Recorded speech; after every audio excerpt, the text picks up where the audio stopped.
There's a moment in every person's life when the weight of who they've become crushes the memory of who they were supposed to be. For Sarah Chen, that moment came on a Tuesday morning in March, standing in her kitchen with a suitcase at her feet and a one-way ticket to Jakarta clutched in her trembling hands. Her children were at school. Her husband had already left for work. And everything she owned, the furniture, the car, the carefully curated life she'd spent 15 years building, was about to belong to someone else.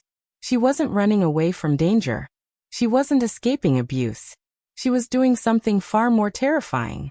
She was choosing herself. And what she found on the other side of that choice would shatter everything she thought she knew about motherhood, sacrifice, and what it actually means to live a life worth living. If you've ever felt like you're drowning in a life that looks perfect from the outside, stay with me. Hit that like button and subscribe, because this story will change how you think about everything you've been told to want.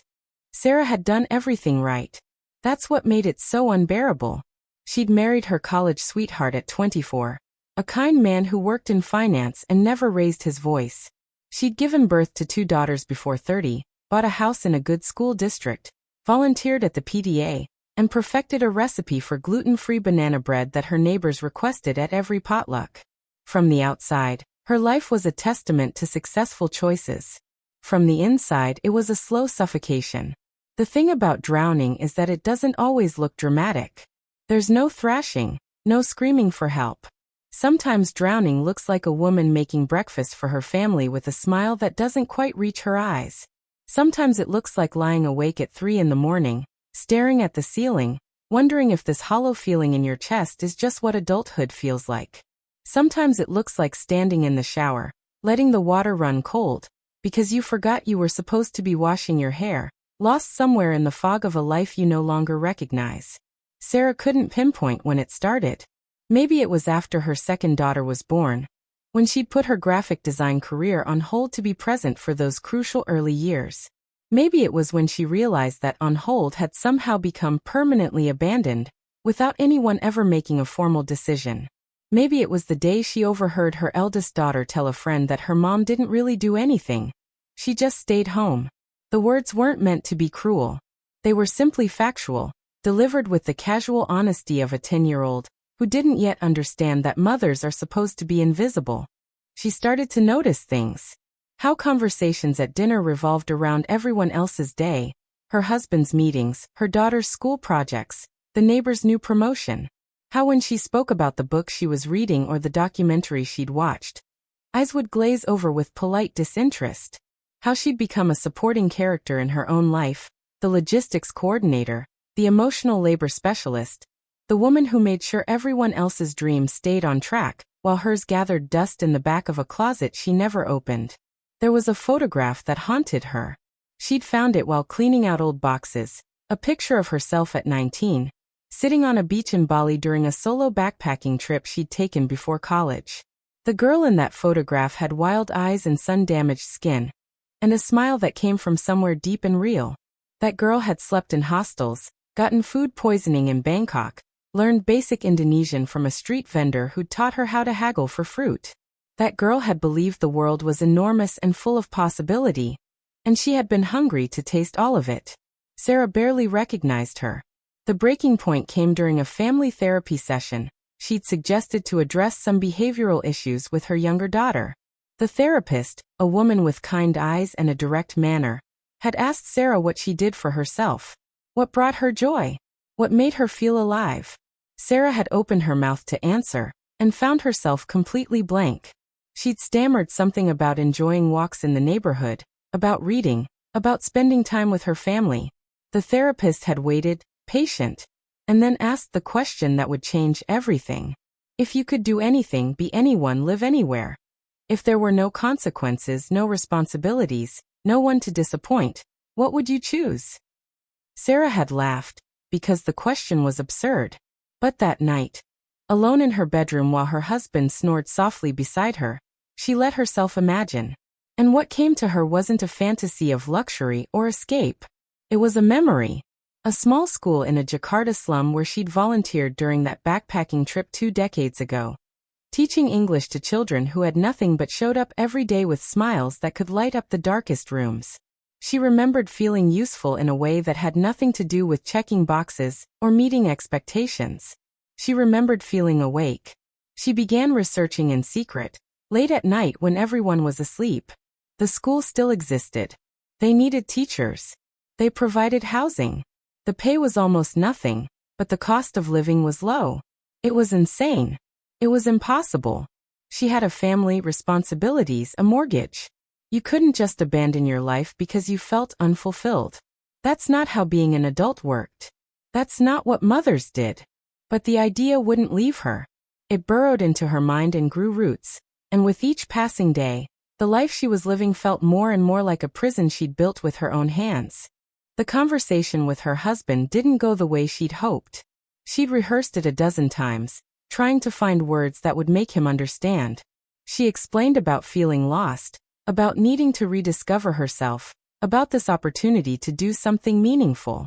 She promised it wasn't about him or the girls, that she loved them desperately, that this wasn't abandonment but an attempt to save herself before there was nothing left to save.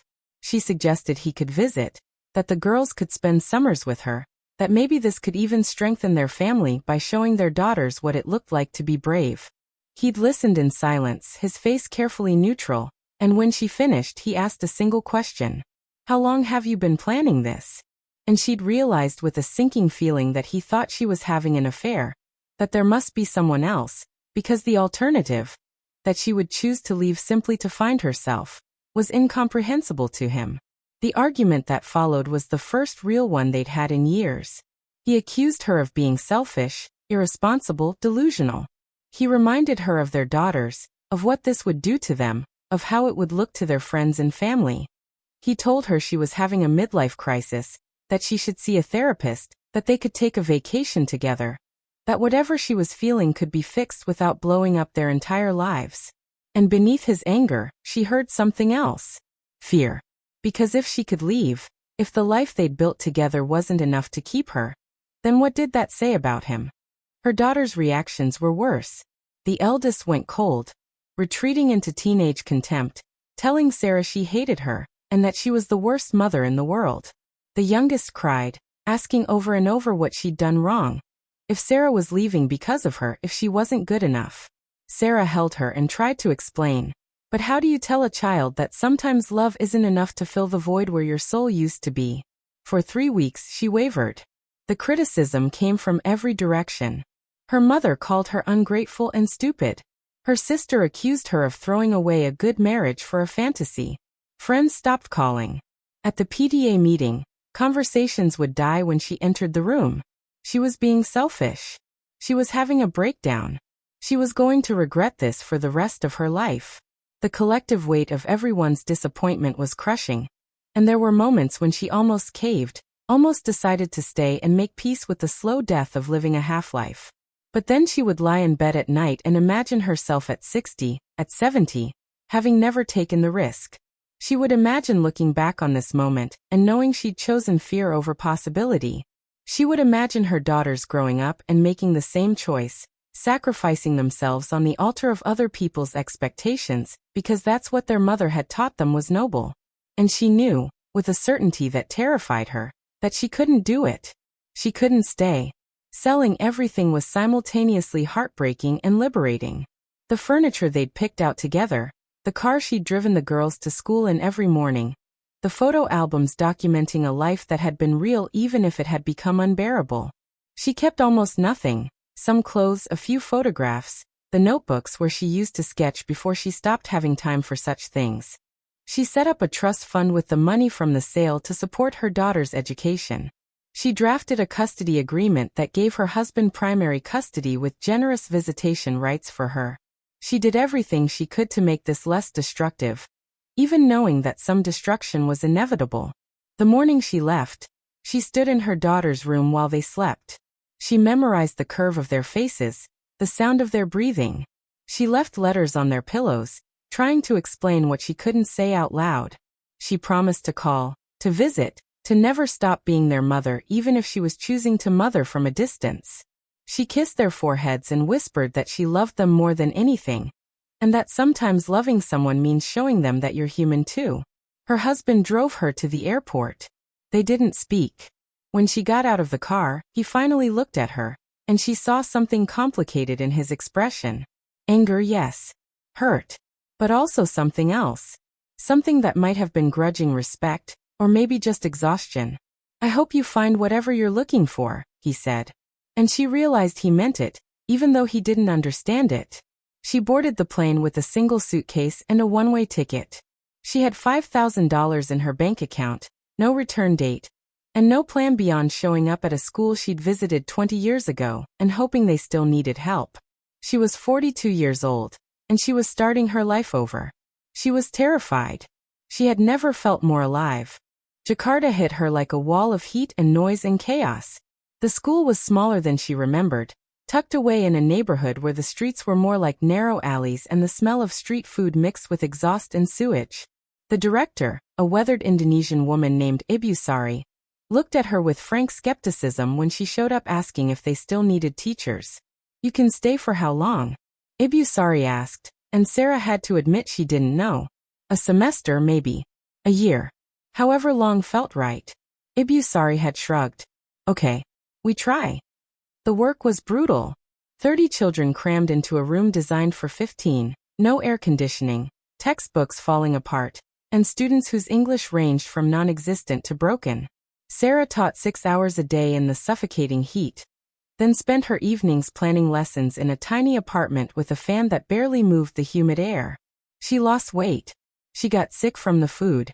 She lay awake at night listening to unfamiliar sounds and wondering what the hell she'd done. But something else happened too. She started to remember how to be curious.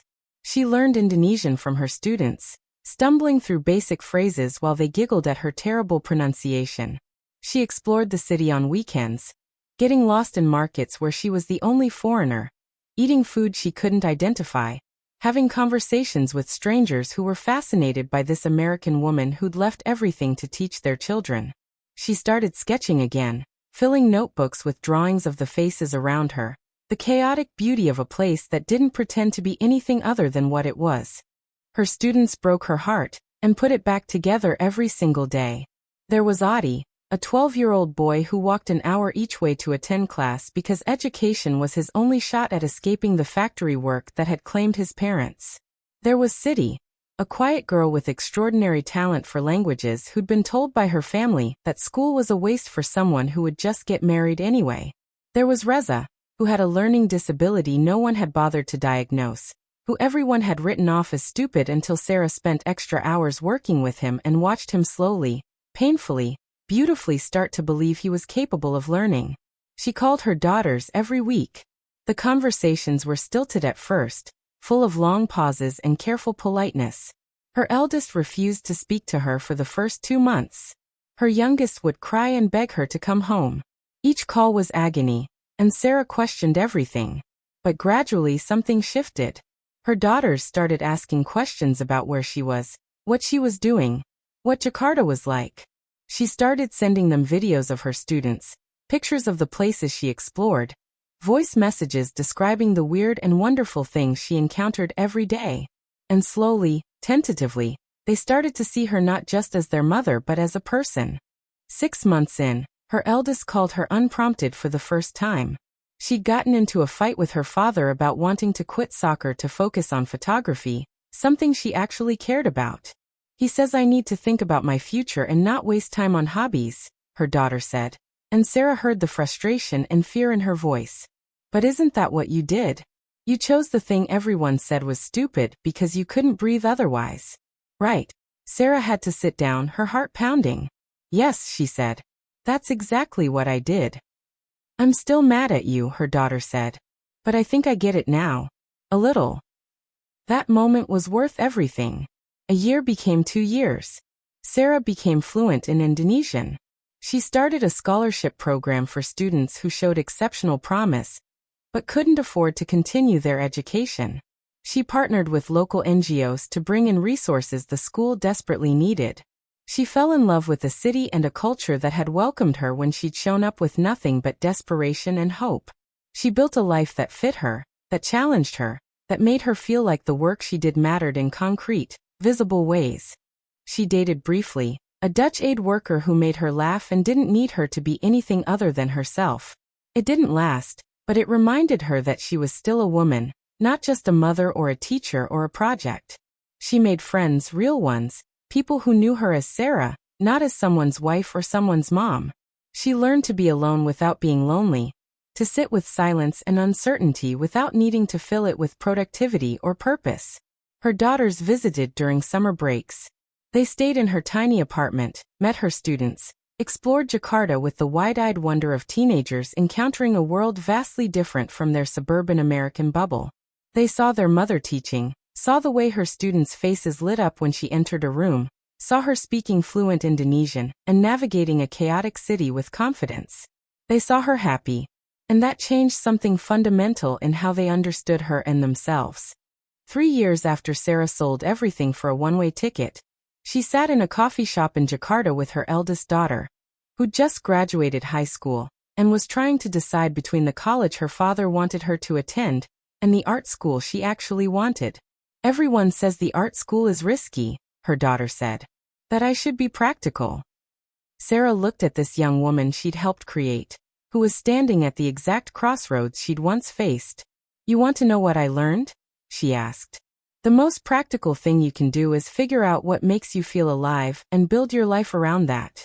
Because everything else, the security, the approval, the carefully planned future, it all falls apart eventually anyway. The only thing that lasts is whether you had the courage to be yourself." Her daughter enrolled in art school. Her youngest daughter started talking about wanting to teach abroad someday. Her ex-husband remarried. A kind woman who was better suited to the life he wanted than Sarah ever was. They were all, improbably okay. More than okay. They were honest with each other in a way they'd never been when they were all living under the same roof, pretending everything was fine. Sarah's purpose wasn't a single moment of revelation. It wasn't finding perfect happiness or achieving some grand mission. Her purpose was the daily choice to show up for a life that felt true. Even when it was hard. Even when people judged her. Even when she had to rebuild everything from scratch. Her purpose was teaching language to children whose society had forgotten. It was learning to exist outside the narrow definitions of what a good mother, a good wife, a good woman was supposed to be. It was proving to herself and her daughters that you're allowed to change your mind about the life you chose when you were too young to know yourself. The story people told about Sarah was that she abandoned her family. The story she knew to be true was that she refused to abandon herself.